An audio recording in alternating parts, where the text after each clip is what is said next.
제가 이제 눈이 좀 이제 느끼신 분은 느끼셨겠지만 좀 빨갈 때가 많이 있어요. 빨갛게 충혈될 때가. 눈 건조증이 병원에 갔더니 있다고 하더라고요. 그래서 이제 눈 건조증이 있을 때마다 이 인공 눈물을 넣으라고 해서 여러 가지 인공 눈물을 종류별로 이제 많이 받았어요. 전에 청주교당에 그 안과 선생님이 계셔가지고 가장 저한테 맞는 인공 눈물을 이렇게 막 찾아주시고 막 그러셨거든요. 근데 이제 인공 눈물을 제가 어느 날 넣으니까 제 남동생이 그래요. 누나, 그 인공 눈물 넣지 마. 그 인공 눈물을 자기가 넣어봤는데 인공 눈물 넣었더니 그게 이제 처음에는 시원하고 좋지만 나중에는 내 몸이 이 눈물, 타력에 너무 의지를 하게 돼서 결국에는 눈물샘이 막혀서 자연 눈물이 잘 안 나는 몸이 된다는 거예요. 그래서 이 말을 듣고 제가 그런 말을 하는 그냥 일반인인 제 동생의 그 말을 들으면서 참 대단한 세상이다 이 생각을 했습니다. 예전 같으면 이런 이치까지 누가 생각하고 살았을까요? 저도 제 동생 말을 딱 듣고 보니까 그 말이 일리가 있는 것 같은 거예요. 지금 인공 눈물 한 번 딱 넣어서 시원한 것이 기분은 좋고 좋을 수 있지만 장기적으로 봤을 때는 내가 내 이 신체, 눈이 저절로 이것을 잘 해결해 나갈 수 있도록 해주는 게 좋구나. 그래서 아주 급할 때는 인공 눈물을 넣지만 되도록이면 눈을 감고 1시간에 한 번씩 눈을 감고 눈을 굴려주고 그래서 눈물을 만들어주고 이런 작업을 하고 있습니다. 전 세계 인류가 차차 장년기에 들어 그 지경이 발달되는지라 모든 사람이 고락 경계를 당할 때에 혹 죄복에 대한 이해가 있을 것이다 하셨어요. 이 말씀은 대종사님께서 지금으로부터 최소 100년 전에 하신 말씀이죠. 그때는 많은 사람들이 가난하고 무지했습니다.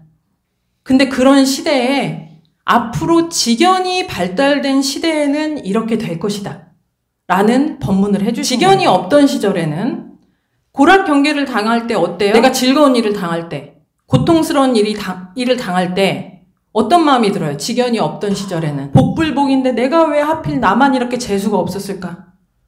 왜 나는 이렇게 운이 없을까? 이렇게 생각을 하죠? 그런데 지견이 발달된 시대에는 내가 기쁜 일을 당할 때, 내가 고통스러운 일을 당할 때마다 죄복, 어떻게 해서 이 죄가 나에게 왔는가? 어떻게 해서 복이 나에게 왔는가? 죄복의 이치를 이해하게 된다는 거예요. 지견이 발달된 시대에는. 현 시대를 보면 어떤가요? 지금 시대. 지견, 지식과 견해가 발달되었나요? 엄청나게 발달됐죠? 몇십 년 전까지만 해도 대학 나온 사람, 박사학위 딴 사람, 그런 분들은 아주 훌륭하고 내가 모르는 많은 것들을 아는 분처럼 이렇게 느껴졌단 말이에요. 지금은 누구라도 제가 지금까지 TV가 방에 없었어요. 작년까지. 그러니까 여기 용옥교당 오기 전까지. 용옥교당 왔는데 방에 TV가 하나 있어서 이제 틈틈이 틀어놓는 거예요. 그냥 뭐 하면서. TV만 열심히 봐도 어때요? 의학, 과학, 심리학, 범죄학, 종교학까지 뭐든지 다 교육시켜줍니다. 모든 국민이 함께 빠른 속도로 지견이 발달되고 있습니다. 인공 눈물 하나를 넣는 데에도 그 원인과 결과 그리고 이게 어떻게 변화될 것인가 하는 것까지 스스로 배우고 깨달아서 장기적으로 볼 때 무엇이 나에게 좋은 선택인가? 가장 좋은 결과를 얻을 수 있는 선택이 무엇인가? 이것을 스스로 선택하는 시대가 되었습니다. 이것이 대종사님이 100년 전에 말씀하신 지견이 발달된 시대가 아닐까 생각합니다. 예, 대종사님께서는 이 지견이 발달된 시대가 되면 모든 사람이 고락경계를 당할 때마다 죄복에 대한 이해가 있을 것이다. 그 죄복에 대한 이해가 있고 보면 그 죄복의 근본처를 찾게 될 것이며 찾고 보면 그 뜻이 드러날 것이다 라고 하셨습니다. 인류 역사상 가장 큰 화두 중에 하나가 무엇이죠? 많이 있죠. 인간은 왜 사는가? 인간 죽으면 어디로 가는가? 그런 것도 있지만 인간은 왜 다 다르게 살아갈까? 다른 모습으로. 왜 누구는 왕으로 태어나서 부귀영화를 누리면서 살고, 왜 누구는 태어날 때부터 노예로 태어나서 동물보다 못한 대우를 받으면서 고통 속에 시달리는가? 이거 궁금하세요? 왜 누구는 태어날 때부터, 김태희는 태어날 때부터 그렇게 얼굴도 조그맣고 눈, 코, 입도 다 이쁘고 먹어도 살이 안 찌게 날씬하고 이쁘게 태어나고, 왜 누구는 장애를 가지고 태어나게 되는가?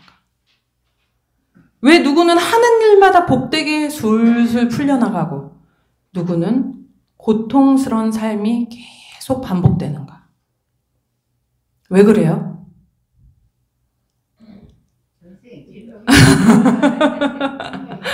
네.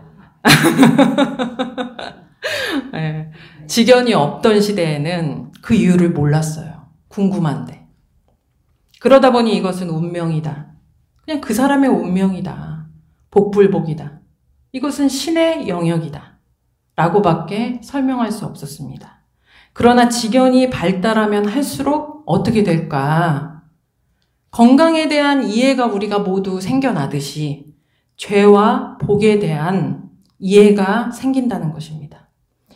내 삶이 고통스러울 때 이 고통이 왜 생겨나는지, 내 삶이 너무 평화로운데 이 평화가 어떻게 해서 생겨났는지, 그 원인과 결과를 스스로 알게 되고, 죄복이 영원한 것이 아니라 미래에 어떻게 변화되어 간다는 것까지 이해가 돼버려요.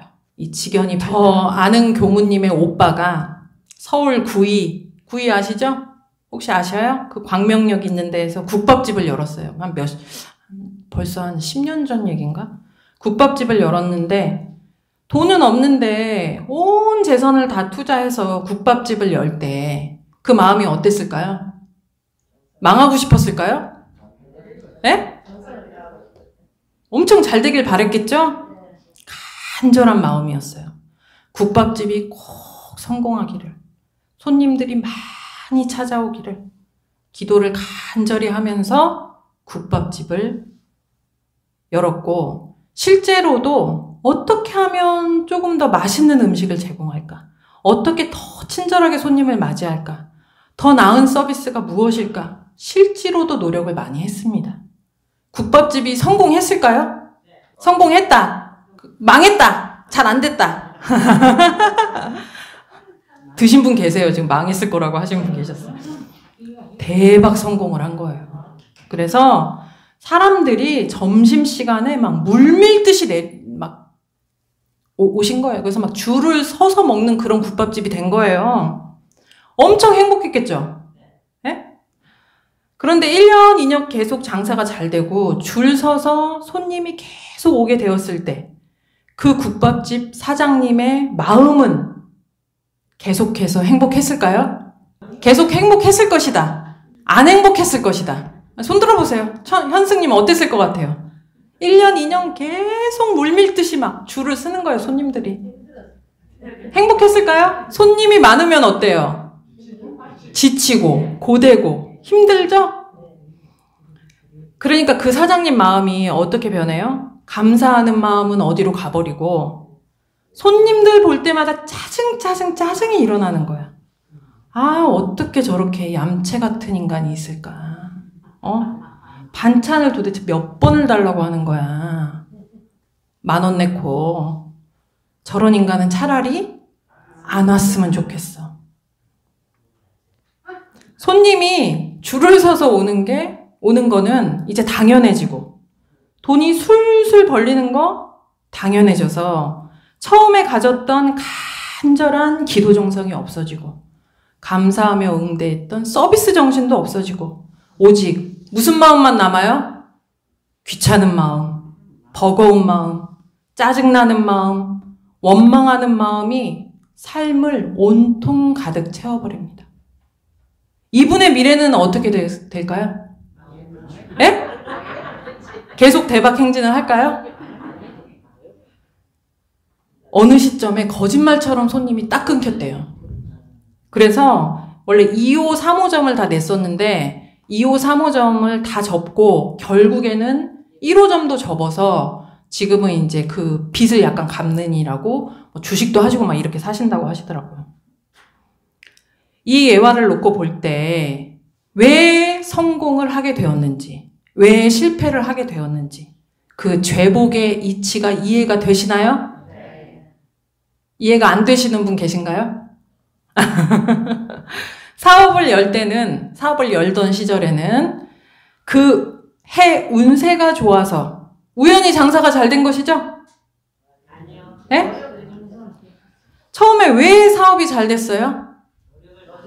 우리가 인생을 살아가면서 자력과 타력이 필요하다고 했잖아요. 타력은 기도, 진리불공하는 거. 자력은 내가 생활 속에서 신구이 삼업을 잘 쓰는 거. 자력과 타력이 필요하다고 했는데 처음 사업할 때는 간절히 기도하며 실제 내 자력도 사실불공에도 엄청나게 정성을 다했단 말이에요. 망하던 때는 기도를 어떤 기도를 했어요? 아이고 저런 인간 오지 말아라. 그런 기도를 했죠?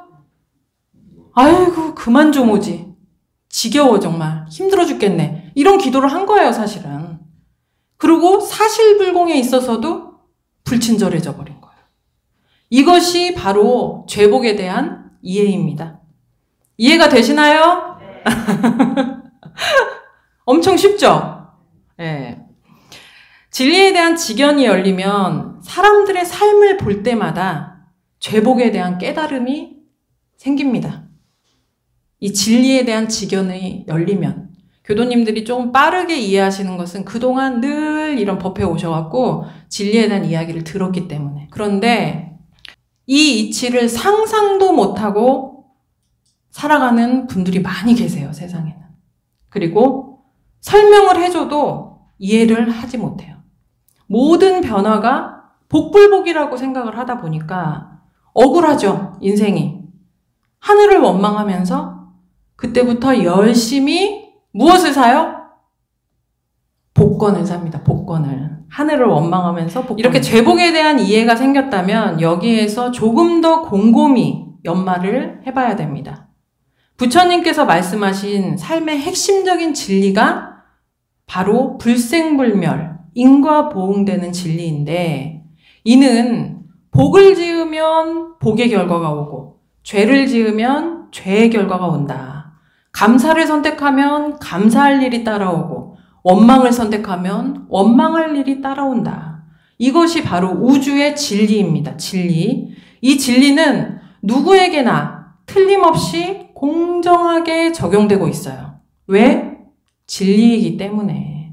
공정한 가운데 무엇이 다른가? 이걸 우리가 생각을 해봐야 돼. 진리는 누구에게나 공정한데 그러면 무엇이 지금 다르게 작용되고 있는가? 무엇이 달라요? 선택이 달라요. 선택. 내가 신구의 삼업, 행동으로, 말로, 마음으로 끊임없이 무엇인가를 선택하면서 지금도 살아가고 계시죠? 지금도 마음으로 교무님 말씀을 잘 들어야지 이걸 선택하시는 분도 계시고 아유 오늘 법회 빨리 끝나고 가서 지금 짜장면 먹어야 되는데 이걸 선택하고 계신 분도 계세요. 그죠? 네, 늘 우리가 선택을 하면서 살아가고 있는데 내가 죄를 선택했는가? 복을 선택했는가? 감사를 선택했는가? 원망을 선택했는가? 그 선택지에 따라서 결과가 달라지는 것입니다. 지금 이 순간 나의 선택은 무엇인가? 이것이 바로 죄복의 근본처, 죄와 복이 결정되는 시작입니다. 우리는 흔히 감사할 상황이기 때문에 내가 감사하는 거고 원망할 상황이라서 원망한다 라고 생각하시죠? 그렇게 많이 생각해요. 이 생각으로 자신을 합리화하면서 살아요. 내 선택에 대해서. 내가 그럴 수밖에 없었어. 누구라도 그럴 수밖에 없어. 이런 상황에 화 안 나는 사람 있을까? 이런 상황에 원망 안 하는 사람 있을까?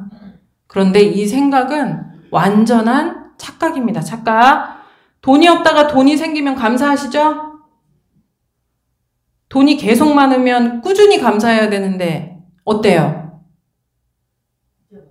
돈이 있는 것은 당연하고 부족한 다른 한 가지를 내가 향해서 불평하고 원망합니다. 우리 마음이 묘하게 그렇게 작용되어 버려요. 국밥집을 처음 오픈할 때 손님이 들어오기만 해도 감사했죠? 줄을 서서 들어오면 꾸준히 감사해야 되는데 어느덧 줄을 서서 들어오는 것은 당연해지고 염치가 없네, 예의가 없네, 원망할 일을 발견해서 불평, 불만을 하게 됩니다. 이 묘한 마음의 작용이 나도 모르는 사이에 나타나고 내 마음과 입과 행동으로 죄업을 선택하게 하고 그 결과 복음복대로 죄는 죄대로 받게 되는 것입니다. 그런데 이것이 이 국밥집 사장님만의 일이 아니에요. 대원님, 우리 모두의 삶이 그렇습니다.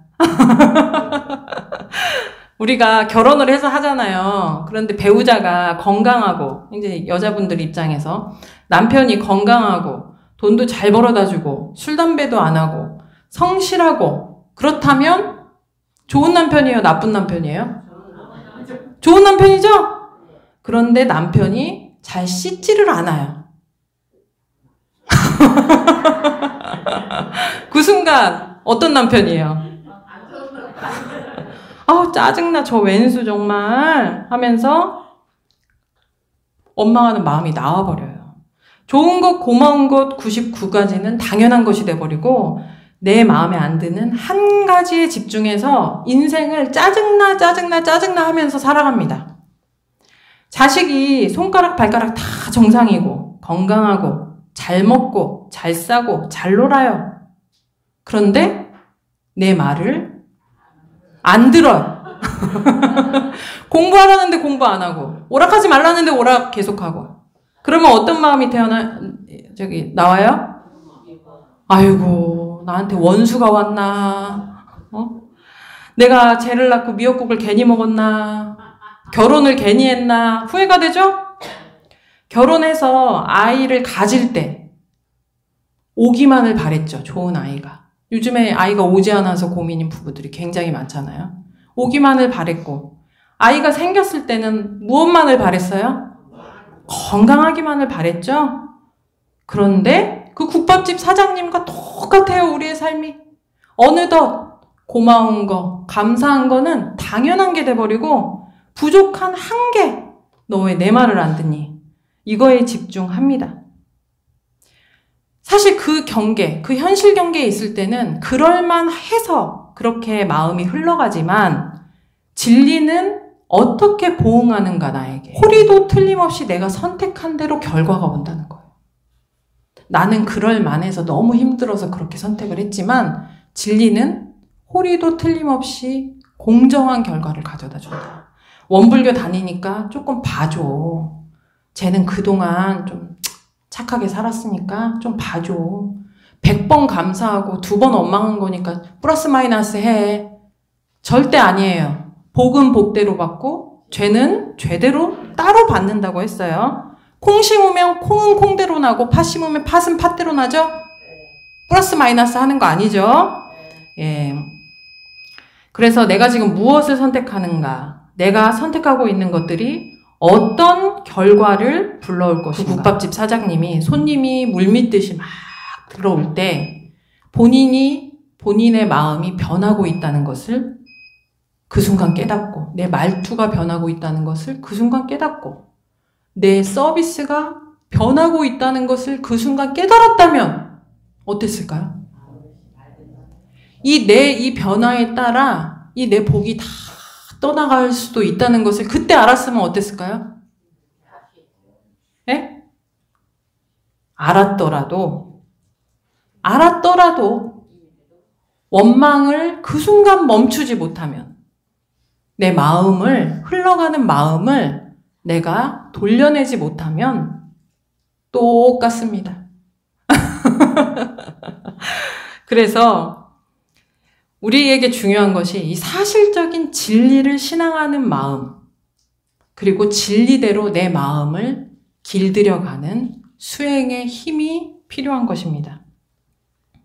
대종사님께서는 이처럼 죄복에 대한 이해를 해서 죄복의 근원처를 알게 되면 대종사님 가르침의 뜻을 알게 된다. 대종사님이 지금 원불교를 여셔서 맨날 신앙, 수행, 마음 공부 이렇게 해야 돼 라고 말씀하시는 그 뜻이 이해가 간다는 거예요. 죄복의 이해를 하게 되면. 사실로 이해하기 좋은 신앙처를 발견하여 숭배하면 지자와 우자를 막론하고 안심인명을 얻을 것이다 하셨어요. 안심인명이란 어떤 경계에서도 마음이 편안해서 어떠한 일에 대해서도 태연부동한 거예요. 보통 사람들은 좋은 일 당하면 막 아이고 나 잘났네, 나 잘됐네, 너는 안 됐는데 나는 잘됐지 막 이러면서 막 기고만장해지고, 또 고통스러운 일을 당하면 막 너무 슬프고 괴롭고 막 내가 이렇게 살아야 되나 막 구렁텅이에 빠져버리잖아요. 사실로 이해하기 좋은 신앙처를 내가 발견하면 그런 삶을 살지 않고 안심인명을 얻는다. 내가 마음이 늘 어떤 경계에서도 편안하고 태연부동해질 수 있다 하셨습니다. 이 자리에 계신 교도님들께서는 사실로 이해하기 좋은 신앙처를 발견하신 분들인가요? 발견하신 분들인가요? 손 들어보세요. 발견하셨다, 신앙처를. 안 했다, 아직. 발견하셨어요. 여기가 바로 그 신앙처예요. 예, 원불교는 무엇을 믿는가? 원불교 무엇을 믿죠? 제가 복습을 한번 할게요. 원불교는 무엇을 믿는가? 교당에 오면 일원상 법신불림 계시죠? 일원상은 어떤 의미예요? 예, 우주만유 전체 진리를 형상화했다. 그래서 이 우리 원불교는 우주만유 전체를 다 부처로 모시고 신앙한다. 이 나에게 죄를 주고 복을 주는 대상이 누구인가? 저 하늘나라 염라대왕 하느님, 저 우주에 있는 어떤 신이 나에게 복을 주고 죄 주는 것이 아니라 우주 만물 전체가 나에게 복을 주기도 하고 죄를 주기도 하는 부처님이다 라고 해서 이 우주만유 전체이신 법신부를 우리가 지금 모시고 공부를 하는 거죠. 근데 그 내역, 우주만유 전체가 부처다 하면 조금 공부기를 잡기 힘들기 때문에 그 내역을 말하자면 우리는 이미 은혜 속에 살고 있다. 천지, 부모, 동포, 법률, 은혜 속에 살고 있다는 거예요. 그것은 뭐와 같냐면 국밥집 사장님 줄 막 서고 있을 때 그게 은혜야. 지금 팔이 날리는 사람도 있어. 이렇게 말할 수 있잖아요. 우리가 객관적으로 보면. 그런 것처럼 진리적 입장에서 보면은 우리들이 이미 내가 돈이 LCT에 살던 저기 판자촌에 살던 이미 은혜 속에 살고 있다는 거예요. 이 사은의 은혜가 없으면 내가 존재할 수가 없는데 이보다 큰 은혜가 어딨냐는 거예요. 그렇기 때문에 내가 어떤 입장이든지 늘 감사하고 보온하는 삶을 살아가자. 이것이 그냥 우리 원불교 신앙이에요, 신앙. 그러면 그것을 이제 감사하고 보온하고 살아가고 싶죠, 누구나. 그러면 나도 행복하고 복이 줄줄 붙는데. 그런데 문제는 내 마음이 마음대로 돼요? 감사하고 싶지만 계속 마음이 원망으로 흘러요. 내 자녀한테 내가 감사하고 싶지만 그래 네가 팔다리 다 성하고 똥오줌 잘 싸는 것만 해도 감사하다. 감사하고 싶지만 내 말 안 들으면 나도 모르게 어때요? 우라가 치민단 말이에요. 그렇기 때문에 수행을 하는 거예요. 수행을. 괜히 심심해서 수행을 하는 것이 아니라.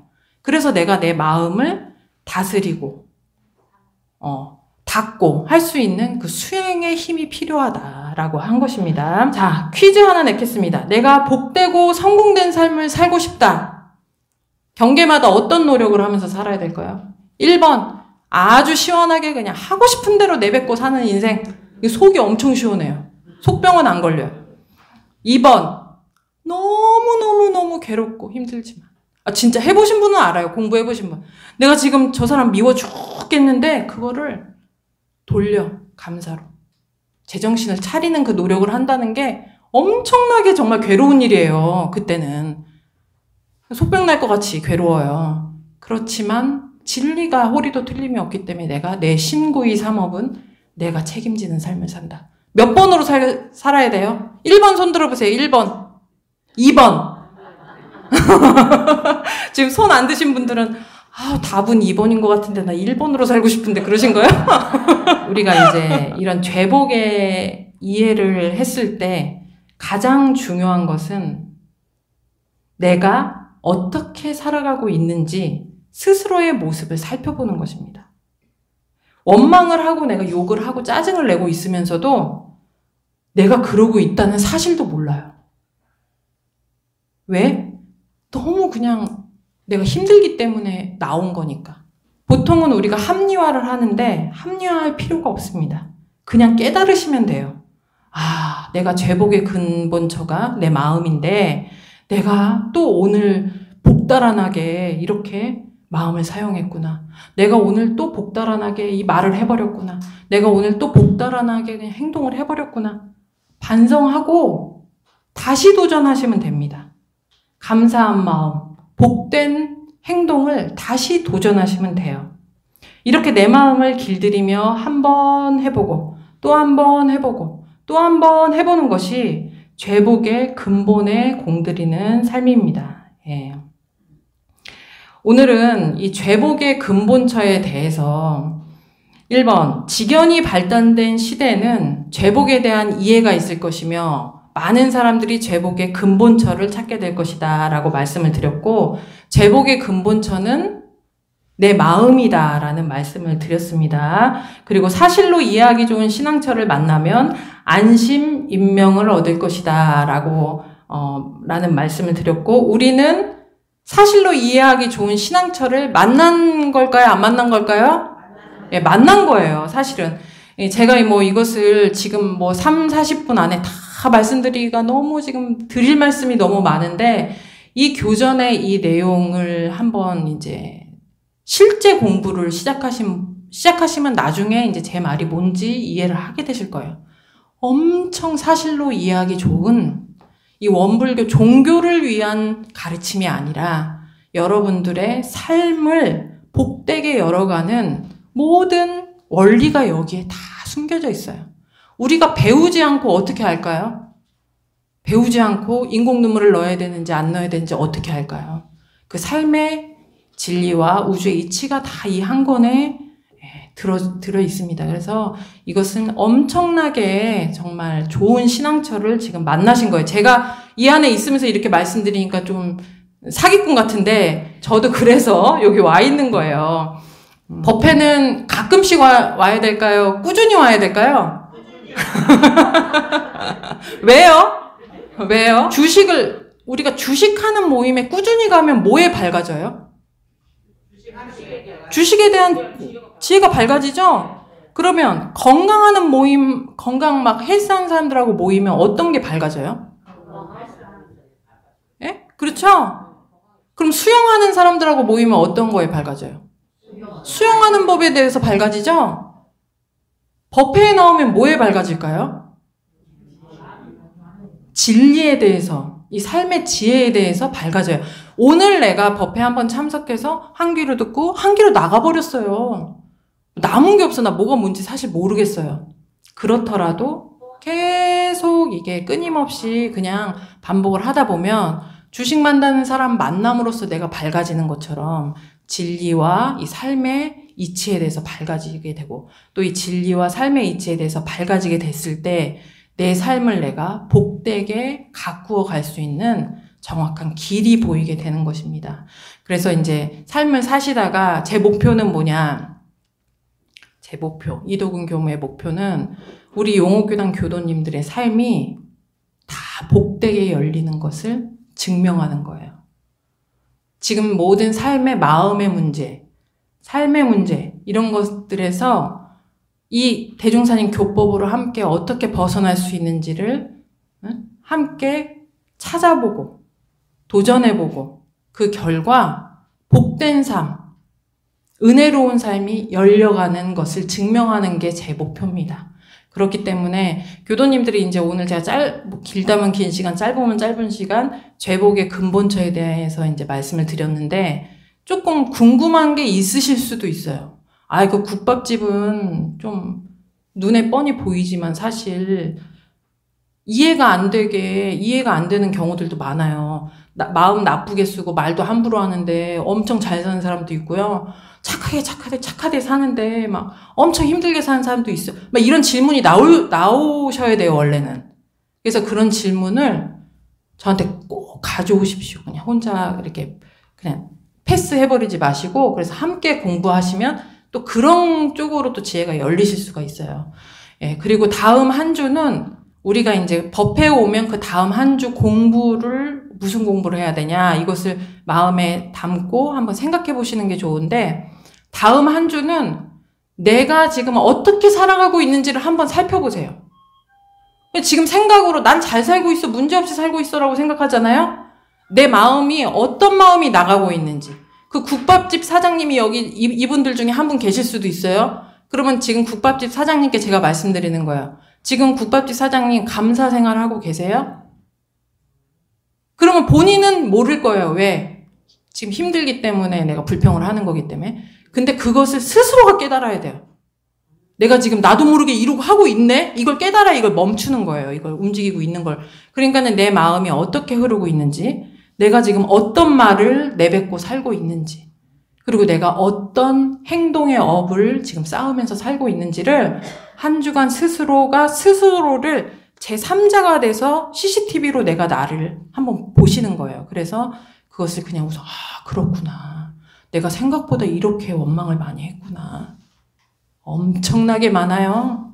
저 어저께 사실 무슨 일 있었는지 아세요? 이건 요 코로나가 너무 심각하고 사실 설 끝에 막 불편해 하시는 분들도 계시고 해서 차라리 그냥 공식적으로 설 끝 연휴니까 좀 이게 위험할 수 있는 거구나 이 생각이 제가 처음 들은 거예요. 그러면서 차라리 그냥 교단에서 이번 법회는 공식적으로 코로나 지금 익사는 또 난리 났대요. 막 그래가지고 좀 쉬라고 해주면 좋겠는데 또 이 마음이 제가 들었단 말이에요.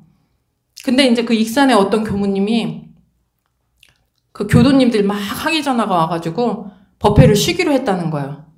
그러니까 제가 어떤 마음이 뿅 올라왔을까요? 좋겠다.